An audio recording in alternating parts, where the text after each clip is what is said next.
Overall, with today, you've been reading the blog post. I've talked about how, and I've talked about it in the trading room, but I've talked about how we've been in a fairly tight trading range for a long time. So, right, yeah, obviously, this is November 2025. We've been in this tight trading range here, and we're starting to slowly drift down.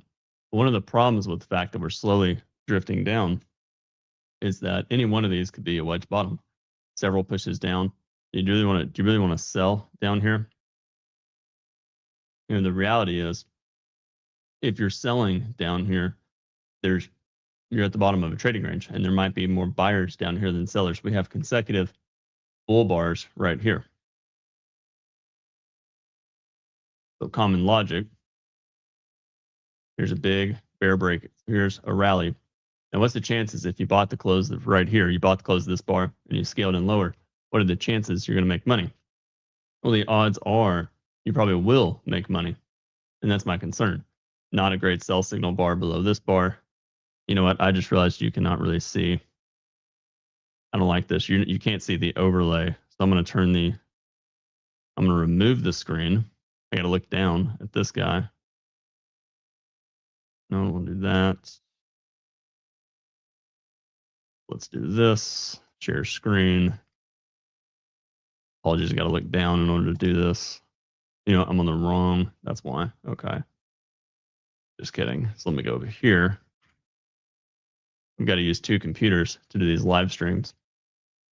So let me fix this.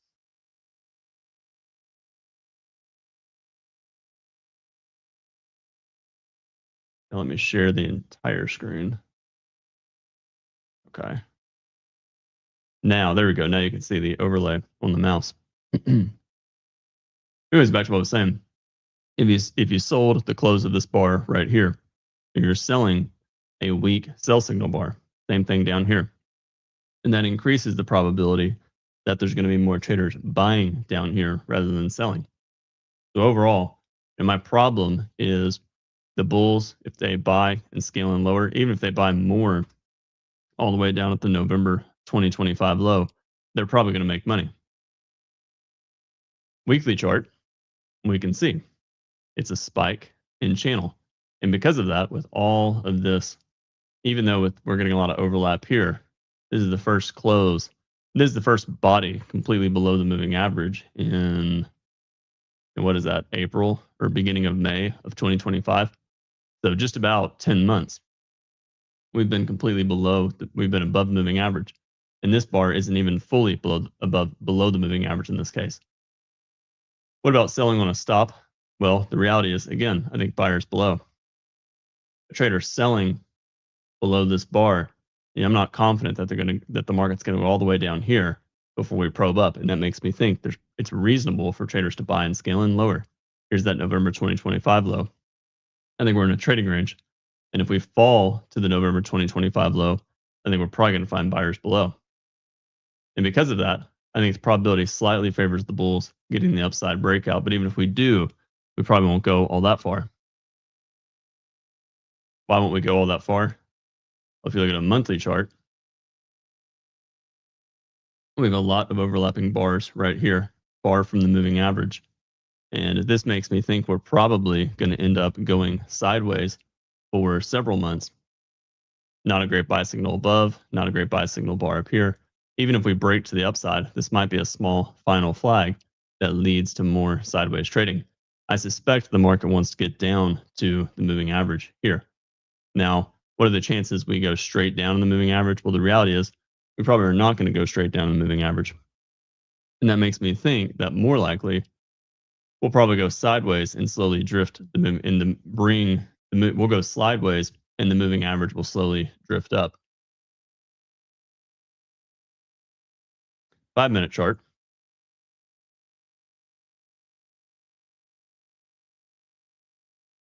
One of the very first things I do on the open is I like to look at the Globex chart. If we zoom out, here is actually, let's go to a 60-minute chart. This is just the Globex market. 60-minute chart. We've had a lot of trading range price action, big sell-off, complex pullback, and then overall sideways trading. And then we sold off for a couple of legs, testing a new low. Right before the open, we had a late outside down bear breakout. This is 8 o'clock Central Time, 9 o'clock Eastern. Odds were, with it being consecutive sell climaxes, I thought the odds were pretty good. We'd probably form a trading range. And that meant we'd probably try and test back to these breakout points over here. So if you're a bear, you got to think about it from a risk reward standpoint. Let's say you're looking to sell, or if you sell the close of this bar down here, you're selling a late bear breakout near the lows. What's the probability that the market is going to fall for a measured move? So what's the probability the market's going to go all the way down here before it tests the breakout point? At this point, I suspect we're probably going to end up pulling back. So that's, to me, that's a warning that we're probably going to get some kind of opening reversal, or that the downside, I should say, is limited. So right here, this is that 7:45, 8 o'clock Central Time, 9 o'clock Eastern. And then the market started going sideways. We got a small second leg down at 8:45. This is the first 3 bars of the day. Strong enough bear breakout, odds favored a second leg down. But if you think about it, if you really want to sell down here, again, you're selling a late bear breakout. That higher time frame context made it dangerous for traders. Let me do it like that. That higher time frame context made it dangerous for traders who are, there we go, looking to sell below 1. Bar 1, we had a large gap down, and it's relatively big gap. Odds are, whenever you get a large gap on the open, typically the market will go sideways and have to test closer to the moving average. That's because you're far from the moving average. The odds of the market staying far below the moving average is probably pretty small, and therefore selling below 1, you can take the sell, but 20% chance it's going to lead to the high of the day. Follow through on 2. But what do you notice about 1? What do you notice about 2? Bar 1 has a tail, bar 2 has a bigger tail. And that's a warning that we may end up going sideways here. Normally, consecutive bear bars on the open, I would say odds favor a second leg down. But in this case, consecutive bear bars, late in, fairly big gap down. We talked about the higher time frame. There's a 60-minute chart, Globex. This is late, 2 legs down, bottom of a trading range. Not a great location to be selling in the first place. And that makes me think we're probably going to get some kind of opening reversal and try and test up. 3, we have an inside bar, weak low 1 short, so not a great sell below the bar. Probably buyers not far below, but consecutive bear bars 1 and 2, we may get a small second leg down. I always talk about in the trading room the importance of understanding always in and stop orders. Bears, you can sell below 1, not high probability, but the bulls, they don't have a credible buy up. And they can buy below bars, buy below 3, below 1, betting that the market's going to get bad follow through. But the reality is, it's a bear bar, and after consecutive bear bars 1 and 2, you're probably going to get some kind of second leg down. 4, what do you notice? 4 is a doji. That is a small second leg down on a smaller time frame. With 4 being a weak entry bar for the bears who sold the low 1 on 3, that makes me think there's probably more traders buying down here rather than selling. And then you can see 5, we have another doji bar. We tried to break out above 4, but not a great buy signal bar. We found sellers. What about selling below 5? Well, 5 is now, you can consider it a second entry. It's a second attempt for the market to go lower. You can also call it a low 1. We had an inside bar on 3, a new low on 4, and then a breakout pullback sell setup on 5, but low probability. Lots of overlapping bars increases the odds of probably going to go more sideways. 6 broke to the downside, reversed up. Now we have a parabolic wedge. 1, 4, 6. Not a great buy signal bar for the bulls, but context is reasonable. You're buying after a spike in channel, the spike being 1 and 2, and the channel being bar 4 and 6. And you're probably a lot closer to support than you are at resistance.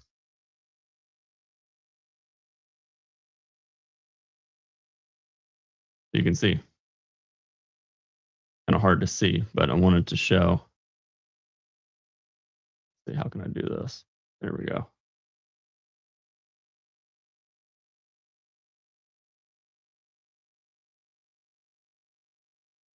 This is what I was trying to show. So we're testing that low from a few days ago.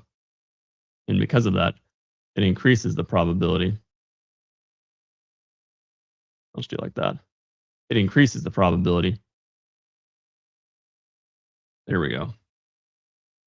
That there might be more traders buying down here rather than selling. 7, strong looking bull bar, but first reversal up, big bull bar. There might be more sellers initially than buyers.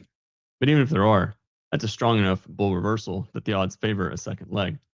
Bear bar closing on its low, 8. That's a pretty strong reversal bar. What about selling below the bar? Well, now, look what happened with 7, big bull bar in what's likely to be a trading range. Well, 8 is also selling a big bear bar in what's likely to be a trading range. For the bears, selling below 8 is actually not a great looking bar. It's a relatively big bar, and therefore the stop goes above the 7 high. So big bar, big risk, not high probability. Plus, you're far from the moving average. So the odds are, even if we fall below 6, there's probably more buyers below. So it's really not ideal. And that's why 9, you can see what happened. 9, strong reversal bar. But 8 did something interesting for the bulls. You had a lot of bulls looking to buy above. You had a lot of bulls who bought above 6. And then they saw 7. They were happy about 7. And then the market reversed down on bar 8, reversing down. So what are you going to do? Well, some weak bulls, they were concerned that 6 was a trap, trapping bulls into a bad buy, and that the market's forming a channel, forming lower highs and lower lows. We have a tail and then another tail, reversal down. Some of those bulls will exit below bar 8, and now they're trapped out of the trade. You'll have also bears selling below 8, thinking that we're starting a bear channel that's going to last all day. And with 9 reversing up like it did, it trapped traders into a bad trade. It trapped traders who sold below 8 as 9 went outside up, and it also trapped the bulls who bought back their shorts above 8. Now those bulls are forced to chase the market above 9. So probably back to always in long above the 7 high or above 9. 10, we don't have a bear bar. It's a minimum follow through, but it's not a good sell for the bears either, and therefore probably buyers below. 11, more follow through, good for the bulls. Tight bull channel. 12, and you can see we started to drift up. I'm going to have to speed up here because I'm running out of time, and I want to make sure I can cover the rest of the day. Strong enough breakout. The first reversal down, 15, is likely to find buyers not far below. And therefore, because of that, when you see bar 15 reversing down like it is, it makes me think it may get a small second leg down, but the rally to 14 is probably strong enough that there's probably going to be buyers not far below. 16, follow through selling. 15, 16, but tail 15, tail 16, probably buyers again. So bulls willing to buy who bought the 14 close, scaling in lower, they're probably going to make money. At a minimum, we'll probably test back up here. And then we have another bear bar with 17, but a tail below the bar. That is not what you want to see if you're a bear selling below 15, selling below 14. And because of that, you're probably going to buy back your shorts as 17 starts to reverse up, and bulls, they'll look to buy more, betting on the reversal.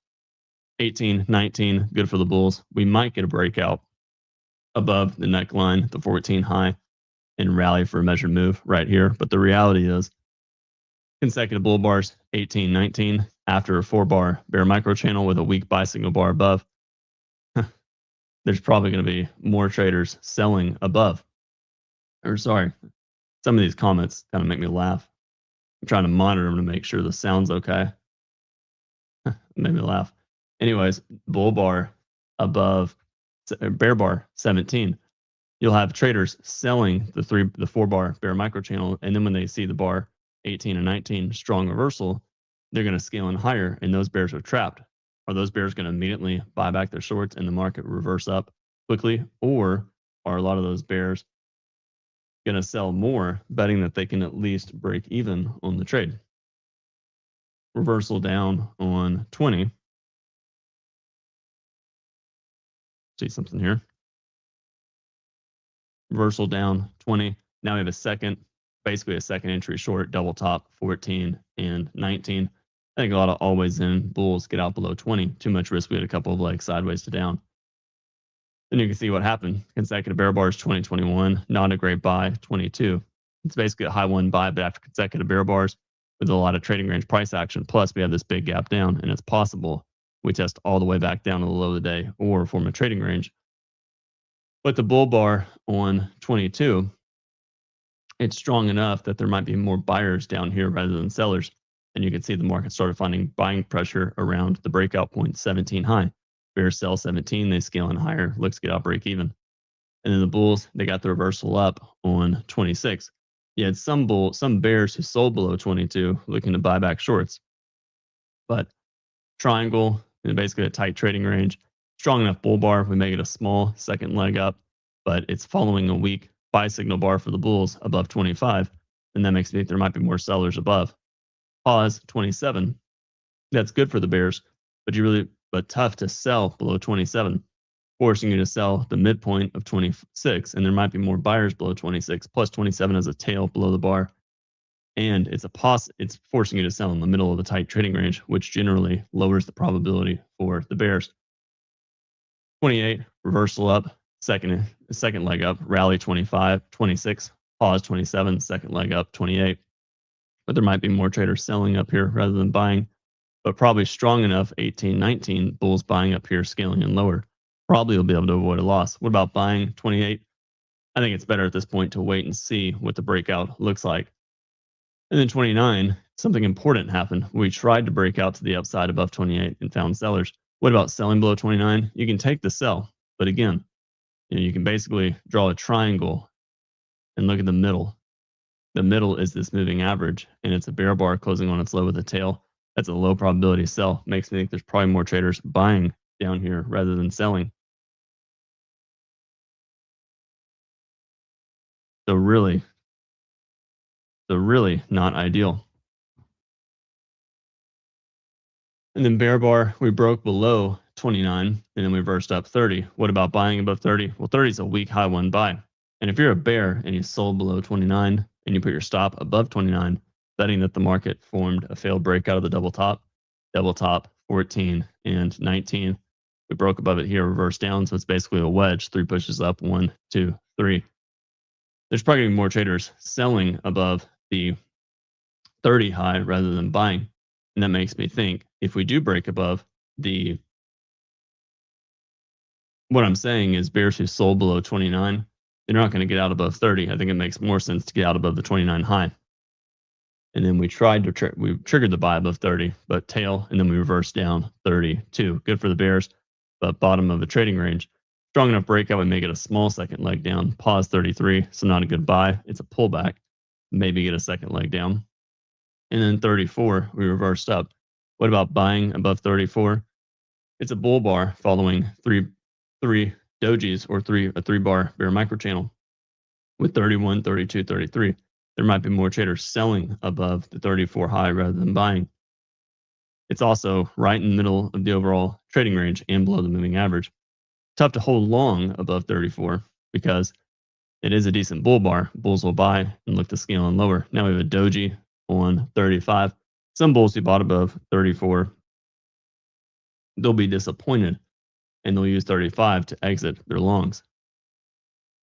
36, second leg down, but not a great sell below the low one, 35 or below 34. Some bulls buy above 34, they buy more lower, and you can see what happened. The market formed a bull bar and then got another leg down with 38. 38, another leg down after 36. But this to me looks like a leg in a trading range.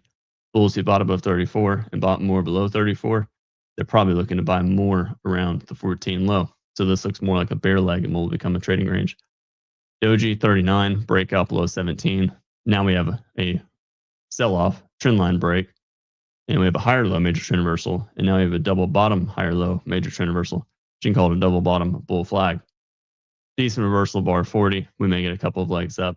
Not a great sell on 41, so probably buyers below. And then 42. Now we have a micro double top, but again, not a great sell. And you can see what happened. We just started to drift sideways to up. 45, a little bit of a surprise breakout for the bulls. What about buying the close of 45? What do you notice? We have consecutive bull bars, 43, 44, and then the market broke to the upside on 45.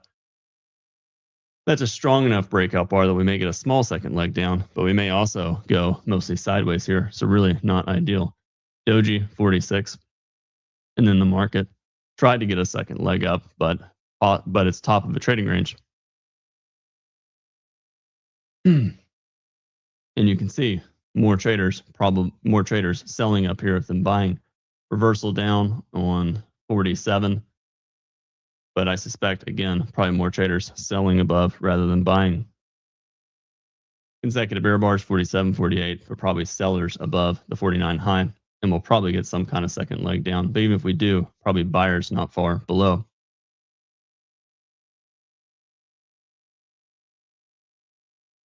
Bull bar 51, and then another bull bar 52, possible higher low.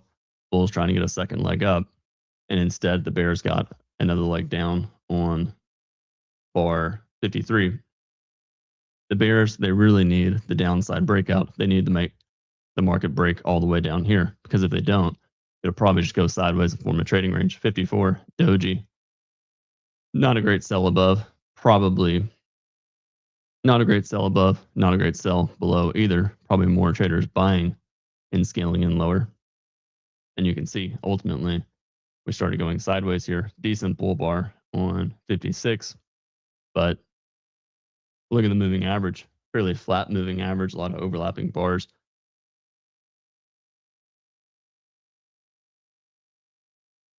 Makes me think that we're probably going to continue to go sideways here. Strong enough rally to 45 that we still may get a second leg up. And then with consecutive bull bars, 56, 57, probably strong enough for a second leg, but middle of the trading range. And then the doji, 58. Some bulls who bought 57, disappointed 58, will look to get out break even. And then a bear bar, 59, but I suspect not a great sell below the bar. And the reality is bulls who bought above 56, stop below 56, they'll still have a stop down here. And it's possible a second leg down, sell off 58, rally, and then sell off on 59. Increase the risk. There might be more traders buying down here rather than selling. 60, reversal up, basically a triangle, contracting range, bull bar closing on its high. Can you take the buy for a scalp? Well, it's the middle of a tight trading range. You can take it for a swing, betting that we break to the upside, understanding that we probably will not. And then doji, 61, not ideal. Not a great sell either below 61, so we may still try and get the upside breakout and test the 45 high. And you can see what happened. We sold off and formed a doji. That's more disappointment for both the bulls and the bears. We tried to break to the upside, 63, reverse down, 63. What about selling below the bar? Well, it's probably a reasonable sell. It's middle of a tight trading range. It's not a great signal bar for the bears. It's a relatively big bar with big risk plus a small dip body, but reasonable for traders to exit, reasonable for bulls to exit below the 63 low. Doji, 64, high one buy, not a great buy for the bulls. So I suspect probably sellers above, but middle of the tight trading range. Any one of these are really low probability. And then decent reversal bar, 65. I think a lot of bears who sold below 63, with it being a weak sell signal bar, it's reasonable to get out above 65. Plus 60 is a bull reversal bar, and the market never fell below the swing point. So that signal bar is still in play. 66 doji, good for the bulls. And then 67 upside breakout, but now we have a wedge. 1, 2, 3. And now we have a clear test of the 45 close. And the bears got the reversal down on 68. That's a strong enough reversal bar. That's a strong enough reversal bar that I suspect there's probably going to be, what am I trying to say here? It's a strong enough reversal bar after several attempts up and testing the close of 45. That's a reasonable place for the bears to exit their shorts. Or for the bulls to exit their longs and the bears to go short, taking a chance that maybe we get a collapse into the end of the day. We have a double top, possible break below the neckline. The bears want the market to fall for a measured move down. And then 69 consecutive bear bars, 68, 69. Strong enough consecutive bear bars. I suspect we're going to get another leg down. But what do you notice? One of the problems is risk reward for the bears. If you're selling 69, you're selling in the middle of an overall trading range. And it's always possible that 70 is a strong bull reversal bar trapping the bears.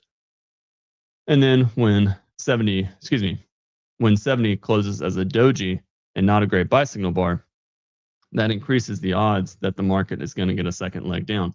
And because of that, no one's going to buy above bar 70. It's an inside bar, and the odds favor a second leg down, 68, 69.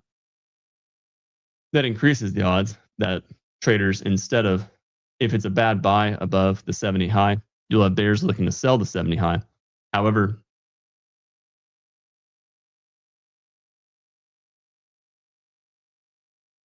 okay, you guys can still hear me. Because it's an obvious bad buy signal bar, you may have more traders selling the close of the bar rather than buying.